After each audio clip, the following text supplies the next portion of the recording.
عبادت سمجھ کر جو عبادت کرتا ہے، سفیان ابن عیینہ کہتے ہیں جو عزت نہیں کرتا عبادت کی وہ عبادت کا حق ادا نہیں کرتا۔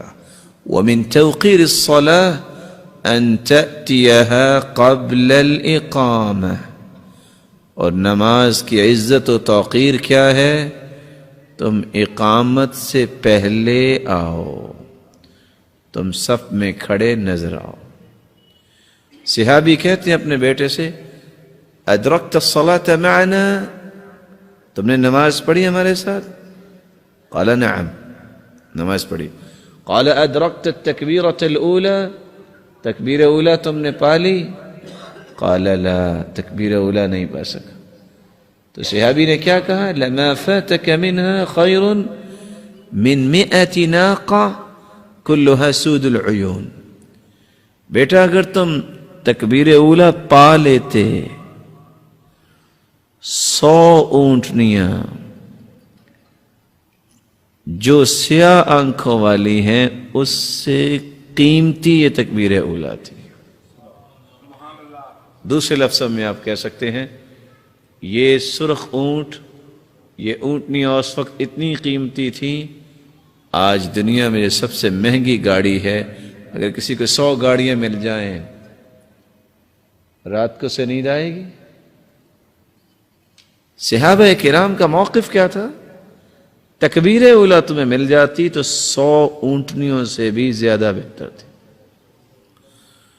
اس لیے رسول اللہ صلی اللہ علیہ وسلم نے صحابی کو حکم دیا، لا تترکن صلاة مکتوبہ وَإِن قُطِعْتَ أَوْ حُرِّقْتَ، تجھے کاٹ دیا جائے، تجھے جلا دیا جائے، فرض نماز نہ چھوڑنا، فرض نماز نہ چھوڑنا۔ اور رسول اللہ صلی اللہ علیہ وسلم نے عبداللہ ابن ام مکتوم رضی اللہ تعالی عنہ، نبی نے صحابی 6 عذر لے کر آئے یہ اجازت لینے کے لیے کہ میں مسجد میں نہ آؤں۔ صحیح مسلم کی روایت ہے جس میں 3 عذروں کا تذکرہ ہے۔ عبداللہ ابن ام مکتوم رضی اللہ تعالی عنہ تشریف لائے اور کہتے ہیں، یا رسول اللہ صلی اللہ علیہ وسلم، انی رجل ضریر البصر شاسع الدار وليس لي قائد يلاومني الى المسجد۔ اے سرتاج رسل، میں نبینا انسان ہوں، ایک عذر، میرا گھر مسجد سے دور ہے، 2 عذر، گھر سے مسجد تک کوئی لانے والا نہیں ہے، 3 عذر۔ وَهَلْ تَجِدُ لِي رُخْصَةً أَنْ أُصَلِّيَ فِي بَيْتِي، کہ میرے لیے اجازت نہیں ہے کہ میں گھر میں نماز پڑھ لیا کروں؟ قَالَ وَهَلْ تَسْمَعُ النِّدَاءَ، اذان سنتے ہو؟ قَالَ نَعَمْ، اذان تو سنتا ہوں، جھوٹ بولنا تو آپ نے سکھایا ہی نہیں۔ کہا پھر مسجد میں آ کے نماز پڑھو۔ 4تھا عذر لے کے پھر آ گئے، یا رسول اللہ صلی اللہ علیہ وسلم، ان بین بیتی و مسجدی نخلا و شجرا، میرے گھر اور مسجد کے درمیان درخت ہیں، جھاڑیاں ہیں، میں نبینا انسان رات کی تاریکی میں نکلوں کسی درخت اور جھاڑی سے الجھ جاؤں، کیا بنے گا؟ اجازت نہیں ہے۔ قال وهل تسمع النداء، اذان سنتے ہو؟ قال نعم، اذان تو سنتا ہوں۔ کہا مسجد میں آ کے نماز پڑھو۔ 5واں عذر لے کے پھر آئے، یا رسول اللہ صلی اللہ علیہ وسلم، ان المدینۃ کثیرۃ الہوام والسباع، مدینے کے اندر جانور ہیں، درندے ہیں، میں نبینا انسان ہوں، رات کو نکلوں کوئی جانور اپنا ذوق پورا کر لے، کوئی درندہ اپنا ذوق پورا کر لے تو میرا کیا بنے گا؟ قال وهل تسمع المؤذن في البيت الذي انت فيه، جس گھر میں رہتے ہو وہاں مؤذن کی آواز پہنچتی ہے؟ قال نعم، کیوں نہیں؟ فرمایا پھر مسجد میں آ کے نماز پڑھو۔ چھٹا عذر لے کے پھر آ گئے اور آ کے کھڑے ہو گئے اور کیا کہتے ہیں؟ یا رسول اللہ صلی اللہ علیہ وسلم انا کما ترانی، آپ مجھے دیکھ رہے ہیں، قد ذهب بصری، میری آنکھوں کی بینائی جا چکی ہے، ورق عظمی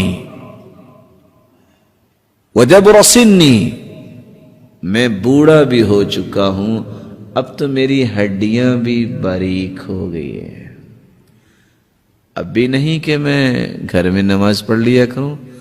قال وهل تسمع حي على الصلاة حي على الفلاح، آواز سنتے ہو کہ آؤ نماز کی طرف اور کامیابی کی طرف۔ آج اخبار میں چھوٹا سا ایڈ آ جائے نا کہ کل فلان جگہ پہ یہ ڈسٹریبیوٹ ہوگا، سب پہنچ جائیں گے، اور 5 وقت مؤذن کیا کہتا ہے؟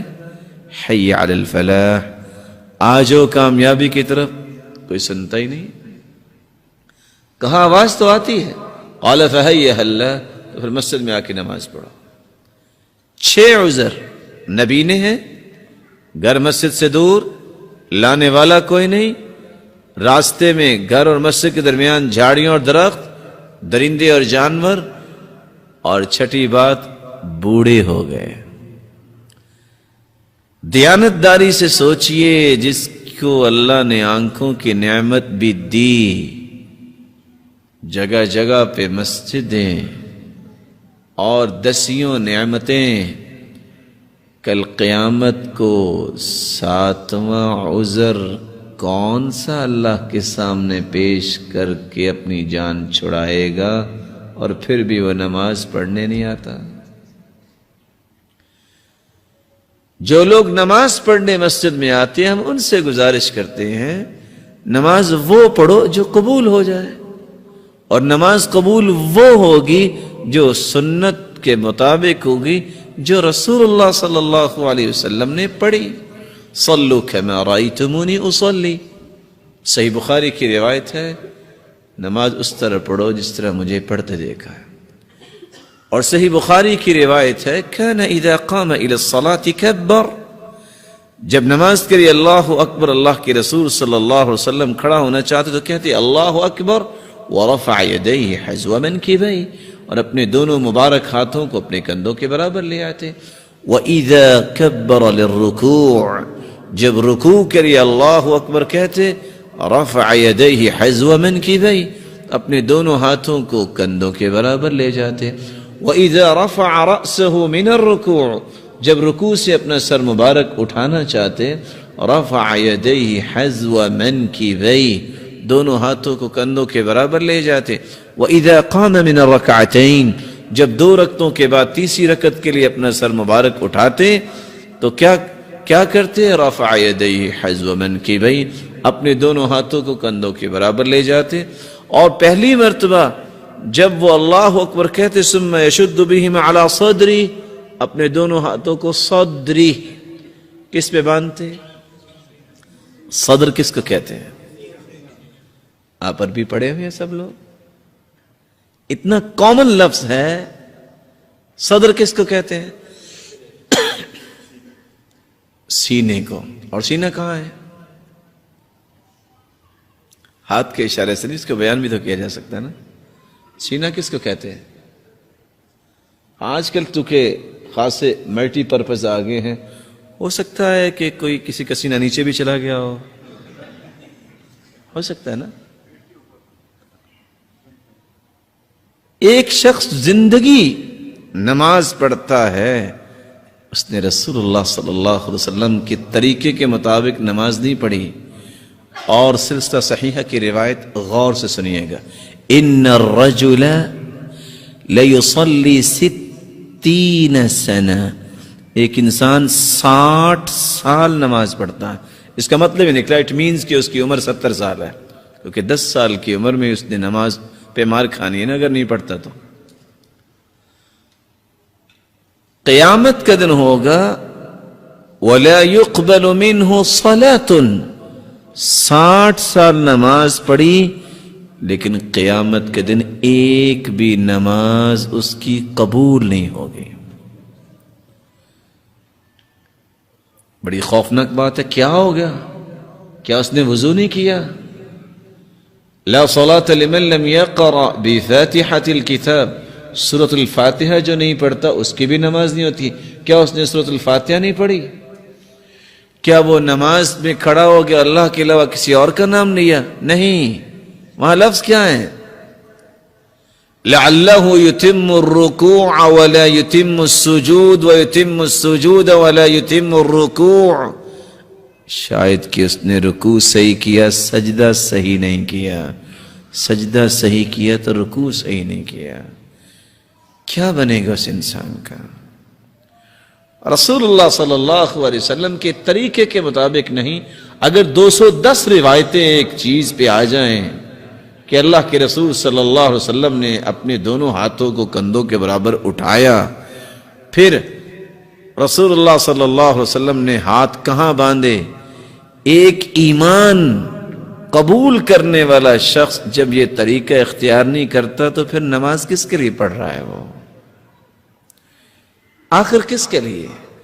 اس رب نے تو قبول کرنی ہے وہ نماز جو اپنے پیغمبر کو سکھائی. اس لیے جو مسجد میں آ جائے ان سے ہم گزارش کرتے ہیں کہ وہ سنت کے مطابق نماز پڑھیں. جو نہیں آئے ان کو مسجد میں لانے کی ہم گزارش کرتے ہیں.